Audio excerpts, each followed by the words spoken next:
Friendship కోసం వెళ్ళాడు, కానీ అవమానంతో తిరిగి వచ్చాడు. మీరు నమ్ముతారా? గురు ద్రోణాచార్య ఒక మహారాజా దగ్గర తలదించాల్సి వచ్చింది.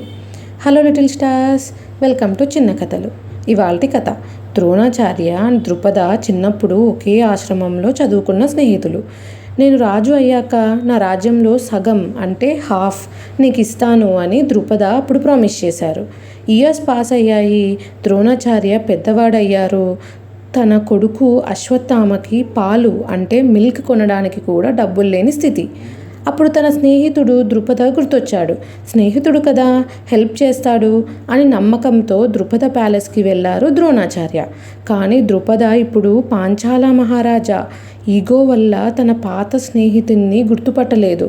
ఒక బెగ్గర్కి ఒక కింగ్కి ఫ్రెండ్షిప్ ఏంటి అని అందరి ముందు ద్రోణాన్ని అవమానించారు. ప్రామిసా? అది చిన్నప్పుడు చెప్పింది, ఇప్పుడు కాదు అని తోయించేశారు ద్రోణాచార్యని. ద్రోణాచార్యకి కోపం రాలేదు, ఒక సంకల్పం, రిజల్యూషన్ వచ్చింది.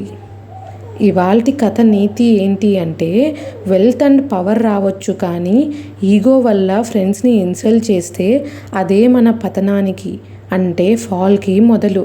ద్రుపద చేసిన తప్పు తన రాజ్యాన్నే పోగొట్టింది. పిల్లలు, కథ నచ్చిందా? మనం మీ ఫ్రెండ్స్తో షేర్ చేసుకుంటారా? ద్రోణాచార్య రివెంజ్ మొదలైంది. But he won't fight. He will send his students to capture king Drupada. ఎవరు క్యాప్చర్ చేశారు కింగ్ ద్రుపదని? అది తెలియాలి అంటే నెక్స్ట్ ఎపిసోడ్తో మళ్ళీ కలవాలి.